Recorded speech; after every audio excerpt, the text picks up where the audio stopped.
A minute? Oh, okay. Hey, everybody. This is Brandon Timinsky, founder of SadaPay. I'm joined by Amad Mian, partner at Caravan, VC firm that's been doing some amazing things here in the region.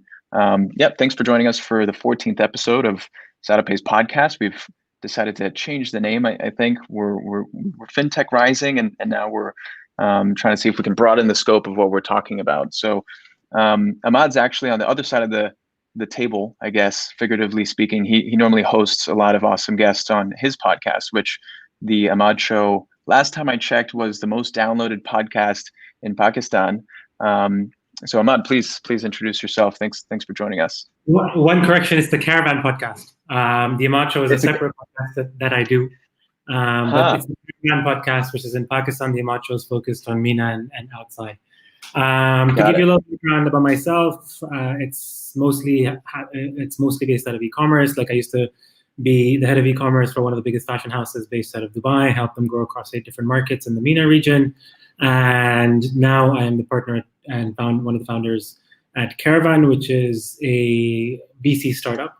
Basically, we invest personal capital into startups in Pakistan. And the idea and the thesis behind it is, if we're going to build Pakistan's market, and if we're going to have a $1 billion company coming out of Pakistan, we need to get at least $300 million coming into Pakistan. How do we do that? It's by changing Pakistan's narrative. Currently, there isn't that much money in venture capital in Pakistan. So what we're basically trying to do over the course of the next couple of years is invest in 10 to 15 companies with personal capital, and then later on, we can look into raising a fund with LPs and bringing external capital coming in as well. Awesome. Thanks for that. So you had a few deals recently, I think, Grocer, Tadger, Baby Planet, and Rumi. Just curious, if you could share a little bit about your thesis around these investments and moving forward with what you're looking at over the next few months or the next few years. To be honest, the last couple of months within COVID have been some of the most busiest with us, which is surprising because Caravan started mid-2019. And over the last 5 months, we've made 4 investments that are public. We are working on another one that's going to be out soon. We just closed their seed round, and we're super excited about that. To be honest, it's been a little bit all over the place. The thesis with Caravan has always been be agnostic of any kind of industry. So we invest across all kinds of verticals. One of the first investments that we made over the last couple of months was Grocer App. With COVID happening and people at home wanting to kind of get ease of access to groceries and to be able to deliver stuff, that thesis just kind of made sense. They've been in the market for over 5 years, but only now are they seeing a rise, and they've kind of figured out their product market fit, where they understand how to get their app, how do you download that, how do you kind of get the marketing and the customer acquisition side right. And they've been doing some amazing things. They just launched in Islamabad and Rawalpindi, having started in Lahore. And they actually just closed the Jabbar internet from the UAE as well, which is one of the early backers of Souq.com and which is now Amazon. Then we also recently invested in Rumi, which is a tourism startup. People would think that it's a little bit contrarian considering what's happening around the world, and tourism is kind of contracting. But I think if you still look at Pakistan and the way tourism has been increasing within Pakistan at like exponential rates, the local tourism, not the external tourism from people coming up from outside in, because if you look at the infrastructure that exists in Pakistan in terms of tourism, it's lackluster. It just doesn't exist. Personally, having traveled around Pakistan quite a few times and taken road trips and all of that stuff, it's just, it's undependable. You never know what kind of thing you're going to be getting unless you're going to the Serena or the Marriott. But you can't necessarily rely that there's going to be a Serena everywhere you go, right? So you need something that's a little bit more reliable and gives you access to some of the most beautiful locations that are to be found in Pakistan, across Pakistan's north and south. And so that was Dr. Asad with Rumi. He's doing incredible things, solid founder and team. And what they've been doing is, they have about 180 rooms so far, leveraging rooms across different properties and making sure that your experience with them is always something that you can rely on. They've also just opened up a 160-room hotel in the center of Islamabad in F6 in Jinnah Super. supermarket. You'll see it. It's an absolutely beautiful property. They just opened up a restaurant over there as well. So that's another one that we're super excited about.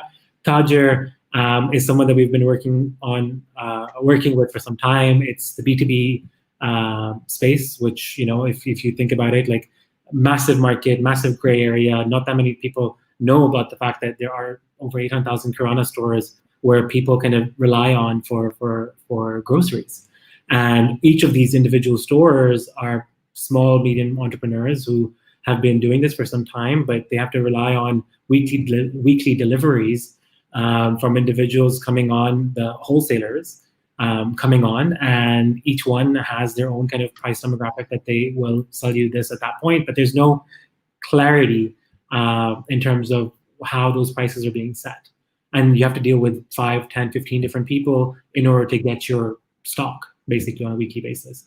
And what Tajer does is unifies this in a very easy to use app in Urdu and cash delivery, and it's just, they've seen incredible growth over the last couple of months, since January, I think. So we're super excited about that. Baby Planet is one of the recent ones, which is a e-commerce store for mums and babies, with the demographics of Pakistan and the way Pakistan's economy is kind of growing, and we're seeing the birth rate. This kind of made sense for us, and what we're trying to do is give more choice at the end of the day. E-commerce is growing. Pakistan as a retail market is growing exponentially. It's one of the fastest growing retail markets offline, and we think that trend is going to go online as well, especially with COVID. Although there are a lot of things that need to happen, you guys actually included. Hopefully, we're working on it. Will help exponentially increase that for us. But we're bullish on e-commerce, and we're bullish on Pakistan and retail. Well, I am too. That's why I'm here. So yeah, I guess you've been pretty busy over the last few months. Thanks for taking the time to jump on the podcast. But yeah, I think more importantly, a lot of the listeners are essentially going to be curious about, you as an investor. What should they be considering now that we're in this sort of new reality after COVID, or in the midst of potentially Pakistan uniquely, it seems like has had the benefit of, what is it, maybe stronger immune systems, so it's not as hectic over in this part of the world than in other places. So maybe if we're at the end of it, what are investors looking for now? How has the conversation changed? Are there different KPIs we're looking for? Different kinds of, or does traction have to look differently than it used to? What has changed in the last few months? So to be honest, because Pakistan is still such a nascent market, and if you look at the entrepreneurs coming out of Pakistan, we have innately had that scarcity mindset. How do you do what you can and go as far as you can with the least amount of money that you can and have a path to profitability, right? Like, there aren't that many uber mindset entrepreneurs in Pakistan. And that's something that we've seen, and for the better or for the worse. And I think that COVID kind of has just exponentially increased that, right? Like, you need to have a path to profitability. Because it's still such a nascent market, there aren't that many deals. So deal flow, for instance, for us, for deal flow, what we're doing is we're trying to understand and educate the market with the podcast. With recently, Mina, one of our partners, launched Women in VC to get more women into the venture capital ecosystem, and we want to continue on building those kinds of things that we do as Caravan, because again, we want to work for the entrepreneur and get more people into the ecosystem. Now, what has changed for entrepreneurs kind of wanting to get our attention? To be honest, not that much. Like, you still need to have traction. You still need to have a product. Like, the amount of emails, Brandon, that I get on the daily where people are, oh, this is an idea. What do you think? Would you like to invest in us? And I'm like, okay, show me a deck, show me a product, nothing. They're just like, oh, real estate, real estate is a big market. Why don't you kind of come in? And I'm just like, I reply to that. I make it a point to reply to everyone that, Wow. Show me a product. We will invest if it's not pre-product. We will not invest if it's pre-revenue. It needs to have a path to profitability. It needs to make some kind of sense. There are a lot of opportunities in Pakistan, don't get me wrong. And then one other thing that we look at, that we've always looked at, to be honest, is how do you tackle Pakistan itself? how do you create something that you can leverage within Pakistan? Because if you look at the macros of the markets in the Middle East or across the border in India, India is much further ahead. Middle East is much further ahead and much more well-funded. So if you show me a deck that shows that I'm going to go into Dubai, Dubai is not even a market for people in Dubai. It's Saudi. And the amount of funds that exists in those markets are probably like 40, 50 to 1 to what you have in Pakistan. So show me how you're going to leverage the economies of scale when you have 30 million people in Karachi, I might be wrong, 15 million in Lahore, or 5 or 4 million in Islamabad. How can you create a product that is viable in that sense? And then the other thing for us has always also been, how do you look at the macros, not by top down? Like, fine, we are 220 million in terms of a population, but then if you look at the banked population, please, Brandon, help us over there, it's 1%.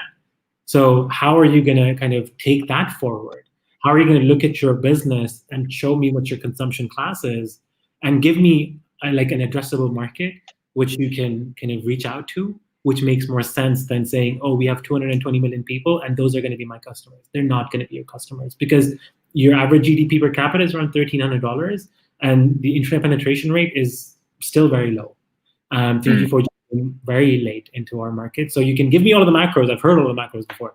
But according to your business, how are you going to look at it from bottom up?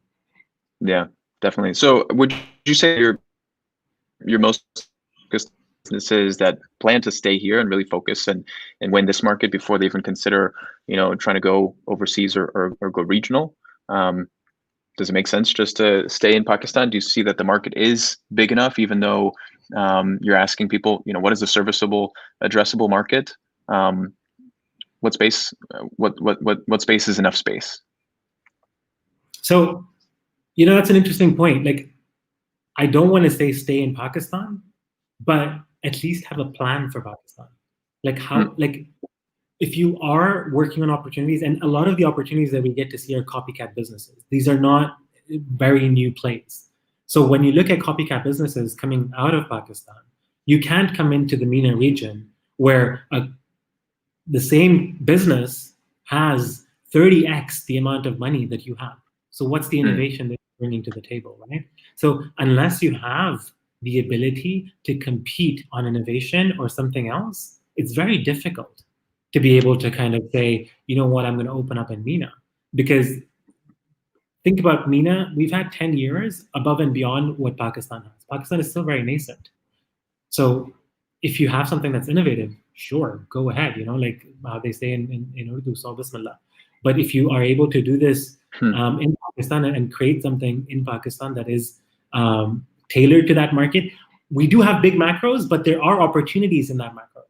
Like, look at Tajer. What they're doing is incredibly important and something that's needed in Pakistan. And those kinds of plays in Egypt, in Africa, in Indonesia are extremely huge markets and extremely big plays.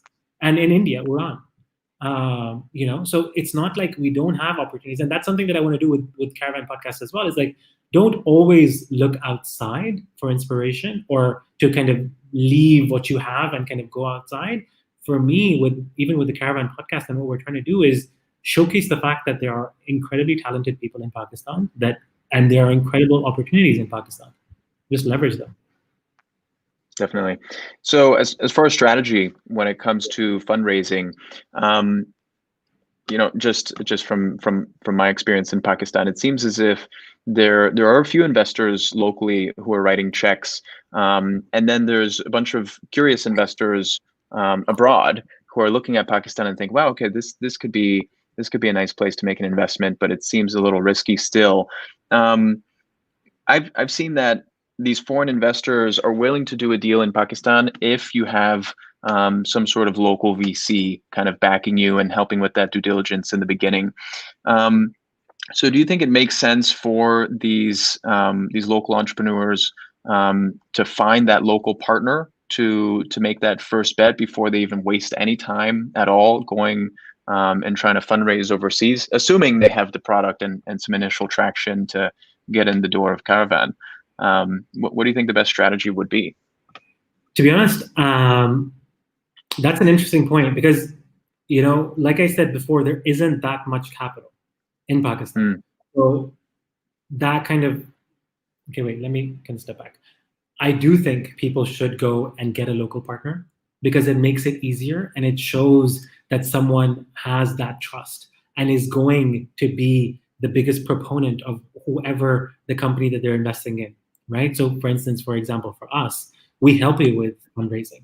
One of the main things for Caravan is we come in at $50,000. That's not a lot of money, but the idea behind it is that we have a network that we continuously build, which comes in and which is something that we keep on showing with some of the investments that we've made.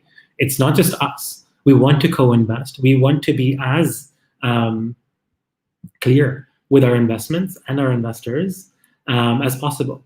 Because if there isn't any visibility into the market, the outside in is too complicated. I was having a conversation on the Caravan Podcast. The episode will be out in in a week or so, with Philip from Magnet, who just did a research report, very interesting research report on Pakistan.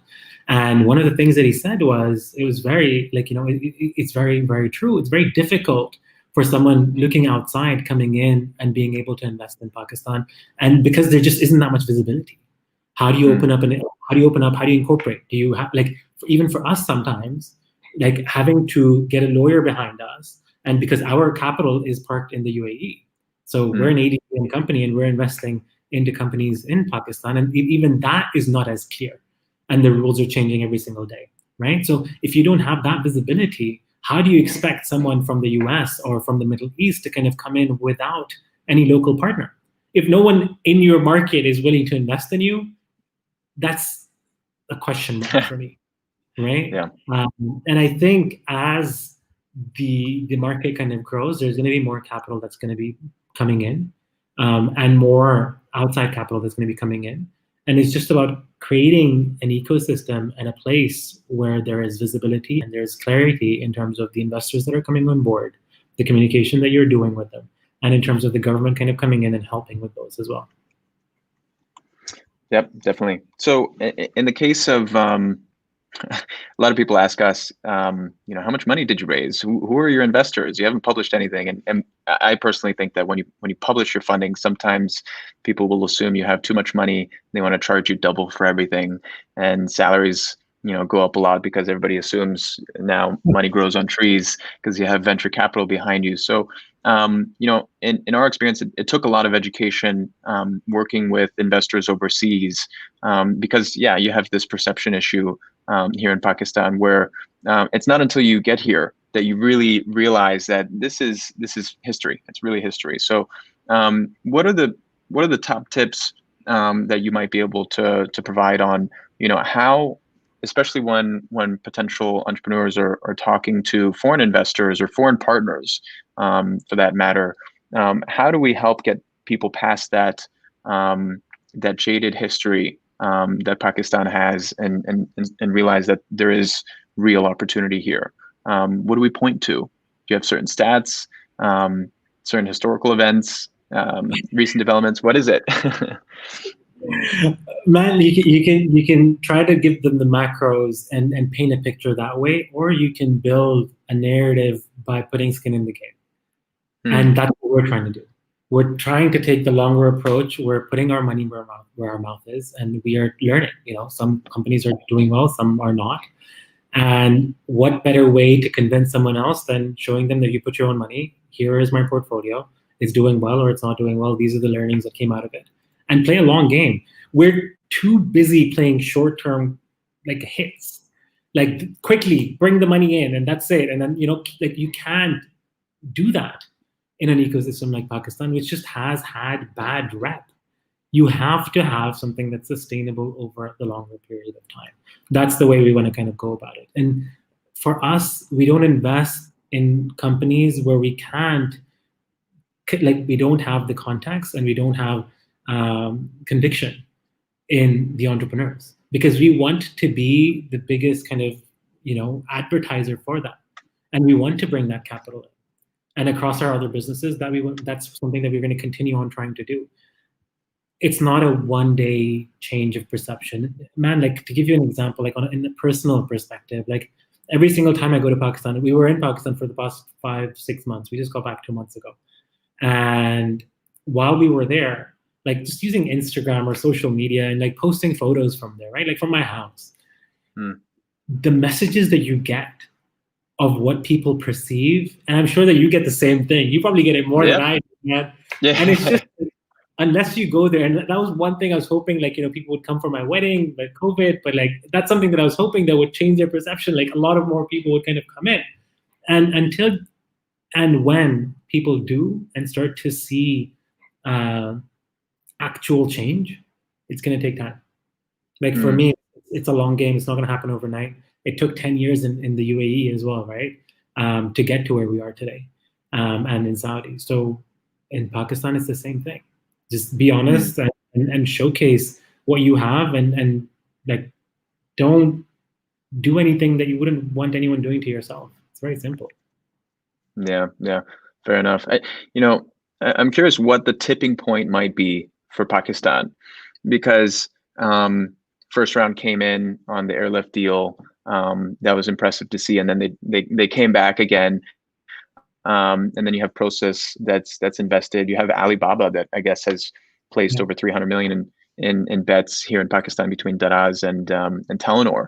So you have some bets being made by big players, international players. But what is, in your opinion, what would be the tipping point where people start to realize, okay, this is a market we've been really missing? Because you look at the macros of Pakistan versus the macros of Nigeria, as an example. And Pakistan looks better on almost every metric. I think it's a larger population, more people connected to the internet, a faster overall internet, cheaper access to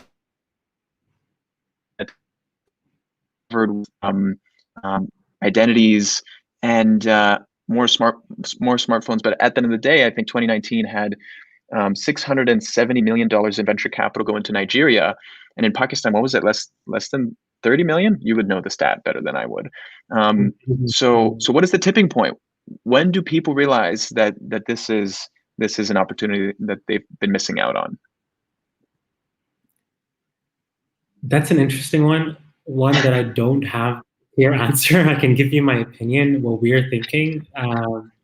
So from us, because the way we go about our business is we always try to keep connection with other VCs and other people outside of the market, because for us, it's always helping people raise that funding round. How do you build that Pakistan narrative? So we keep getting in touch with people in India, in Southeast Asia, in North America, and we talk to these investors and see what their kind of perspective is. Same thing in the MENA region as well. People are starting to look at Pakistan, but from my understanding and the conversations that I've had, they're still a little bit hesitant because of the rhetoric that Pakistan has had. It's the economy has been unstable, the terror issues that we've had in the past, and all of these different things just make it a little bit unstable, and it becomes a little bit difficult to look into the market. But with that said, like you said, the macros are very interesting, and we have one of the youngest populations, and that's going to be growing. The middle class is going to be growing. So how do you kind of tap into that and leverage the fact that this exists? For the Middle East is the easiest, right? But again, something which Philip also mentioned in the podcast, which was very interesting, was it's still very vague. How do you do business in Pakistan? How do you bring money in? How do you bring money out? When those things become easier, when starting a business becomes easier, you automatically start to build a narrative that takes precedence, and people get more comfortable. So first round coming in, it's great, because you can use that as leverage to say, okay, people are already investing in Pakistan. But it doesn't make 300 people come in. It raises everyone's radar. People start doing research into the market, which is happening already. I mean, 3 years ago, I went to the Disrupt, and we had like 3 or 4 investors from the MENA region coming in and saying, "Oh, we want to invest in Pakistan. We want to invest in Pakistan." But when you go into like personal conversations with them, they're like, "Yeah, we're just thinking about it. We're not going to be the first to accept." So it's kind of what happens, and it's something to say going on a PR blitz and putting $100,000, $200,000 when your fund is $1 billion. So it's just like it doesn't mean anything. But when you have that marketing appeal that you can kind of bring in and have more significant rounds coming in longer term. Longer term, this will change, but it depends on if you do it the right way or if you do it with the short-term thinking that you're going to make money today and you're going to bounce and exit. What are your thoughts on detrimental effect on the ecosystem? Sorry, I missed that. Which could have a detrimental effect on the ecosystem. Yeah. Going back to a point that you brought up earlier about copycat business models, and potentially you could look at SadaPay and think that this is a copycat model.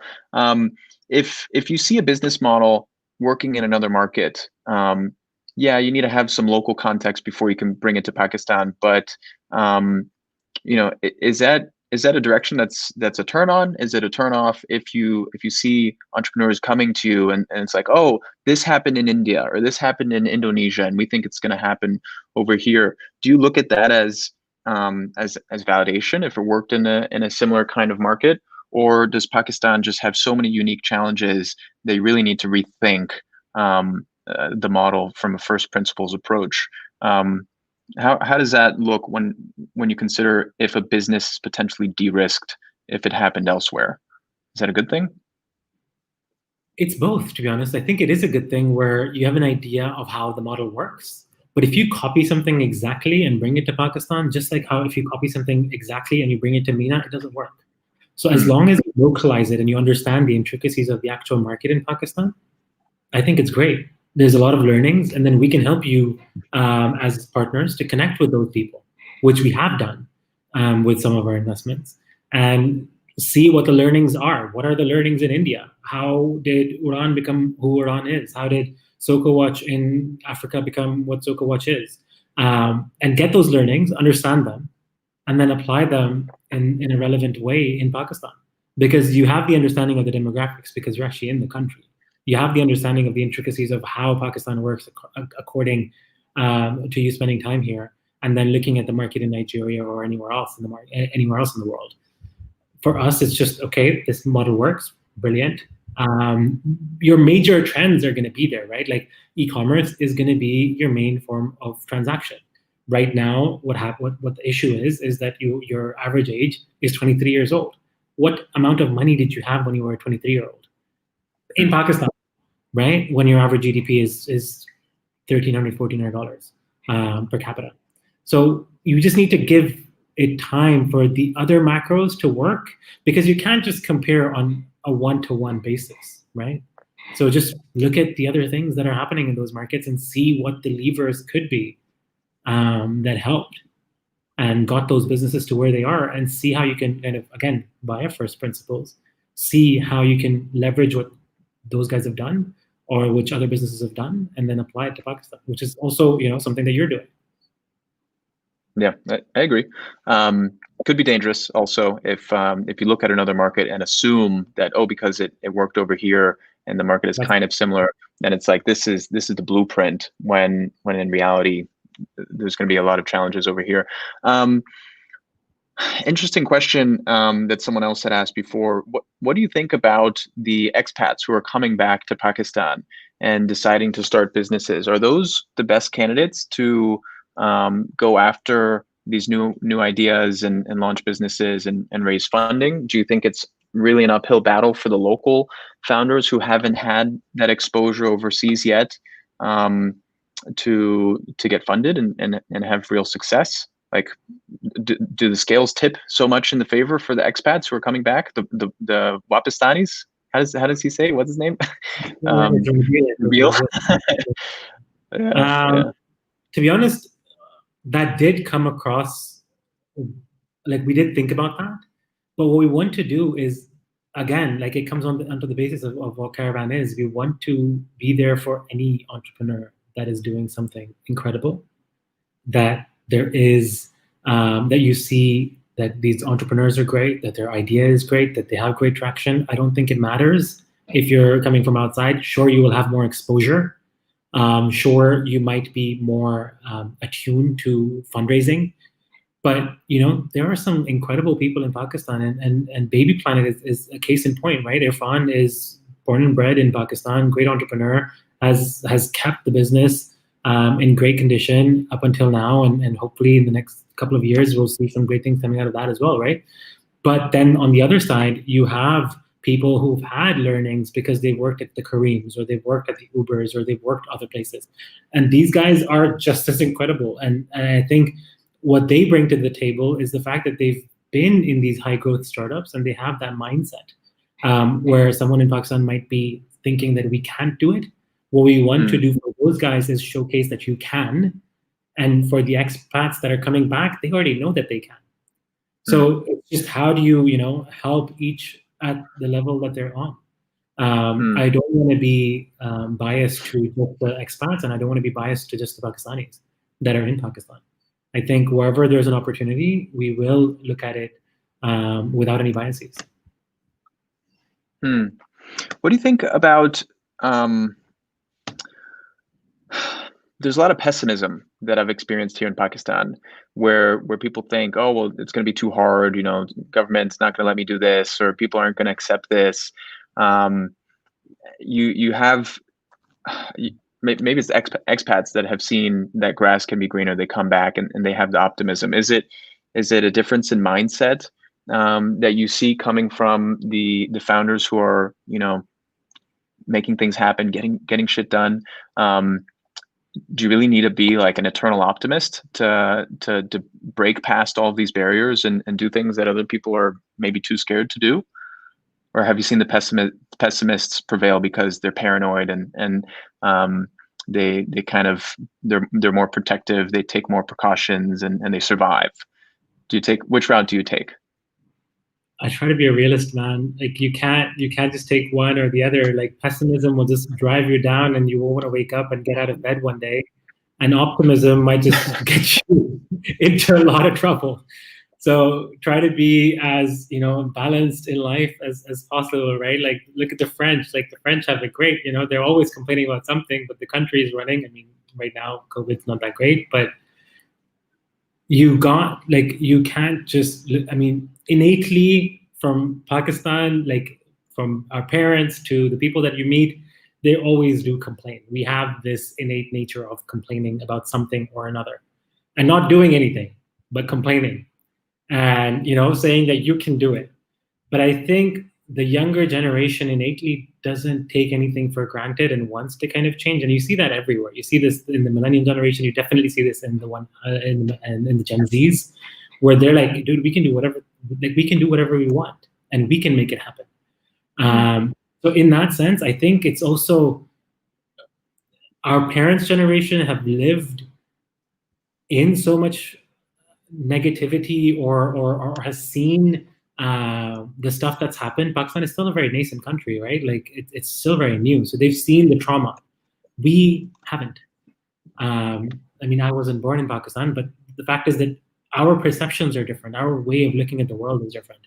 It doesn't mean that we're crazily optimistic or very, very pessimistic. It's just that our perceptions are different because the world that we're born in is different. So the way we look at problems is different. And I think that's the kind of mindset that we need. Yeah, I agree. Okay, so we might have Asad behind the scenes who can maybe bring in some questions from the audience. Otherwise, I'm going to start picking some from the comments. I think I saw a good one. Someone was asking, what are the top 3 things investors look for in a startup idea or business proposal? For me, it's the pitch deck. Here it is. The pitch deck. The pitch deck, the actual traction that the company's had, and like just understanding that you've done your work.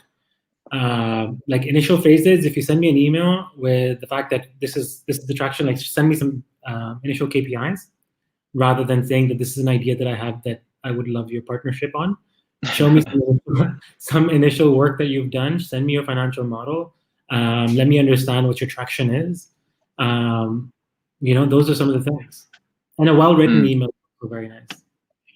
Well-written email. Yeah, that's important. Yeah. Hopefully concise. I'm sure you're very busy. You did a post on a cover letter, I think. That was great. Which I missed that. What was that? What was your question? On cover letters on when you were yes. hiring. Oh man, I Those got things completely matter. overrun.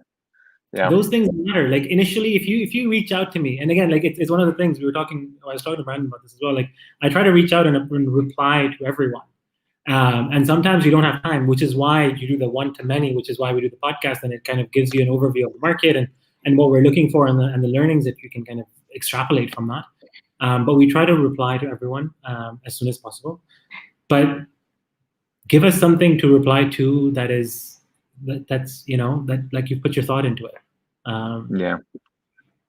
Hopefully a little personalized. I think Yeah. it's important for whoever's sending this cold email to, show that they've taken the time to understand why you or I need to reply. Why should we pay attention to what you're saying? It's Do really you not understand what we want? it's really not that difficult these days. Like you open up LinkedIn, you're right there. You open up Twitter, you're right there. You just Google the name and you get so much information about everyone.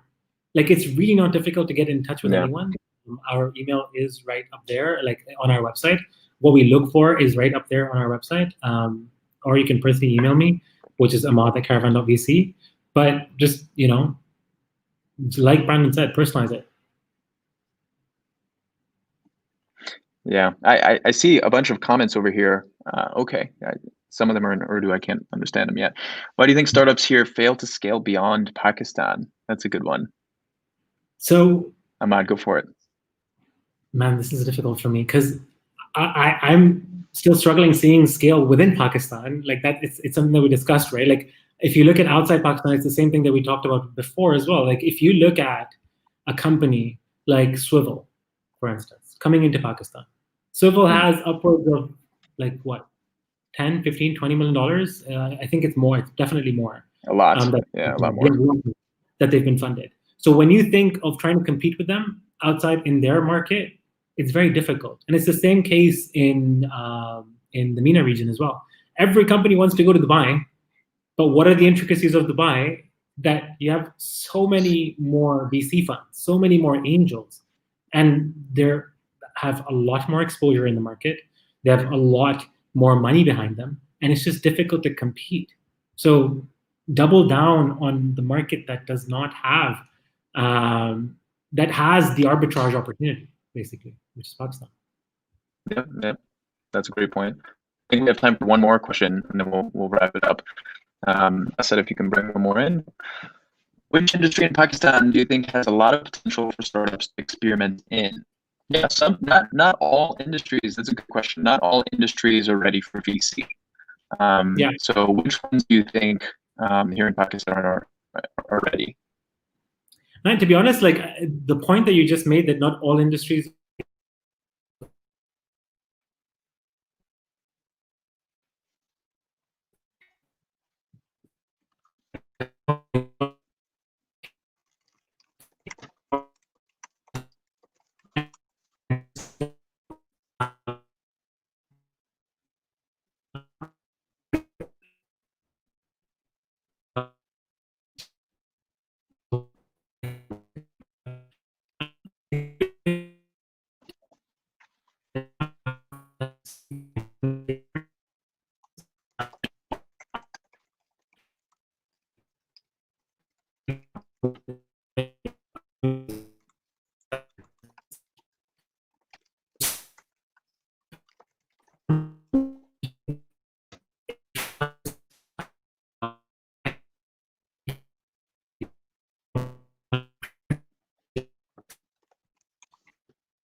I might have dropped for a second. Hopefully, everything you were saying came through, and it was just my connection. Did you make a nice point? I hope so. Always try to. Okay. So sorry about that. Well, hopefully everybody got that. Unfortunately, my connection has been a little spotty today, but I think that's all the time we have. Thanks for joining us, and a lot of great insights. What the audience can expect is we'll try this out and produce the highlights and share them on social channels. We'll see this this webinar shared on YouTube if you're not ready to watch live, and if you find anybody else who might see some value in what we've shared today, it would be great if you pass it on. Thanks so much. Any final words you want to share with us? Thanks, Brandon, for having me. I hope this was helpful. If you guys want to reach me out for Caravan, it's Amad at Karavan.vc. You can also listen to the podcast. That's Caravan Podcast. You can find it on our website. You can find it on any podcast listening channel. I'm just going to plug that there. But yeah, we look forward to kind of seeing what kind of comes out, and I'm super excited for you, Brandon. Oh, thank you. So eventually we'll launch. I know everybody's been waiting impatiently. We've seen a lot of comments here in the chat about people asking, like, when can I get my debit card? This is webinar. Not about the debit card. So anyways, thanks so much. Sure. Everyone. Take care. Take it easy. Bye. Bye.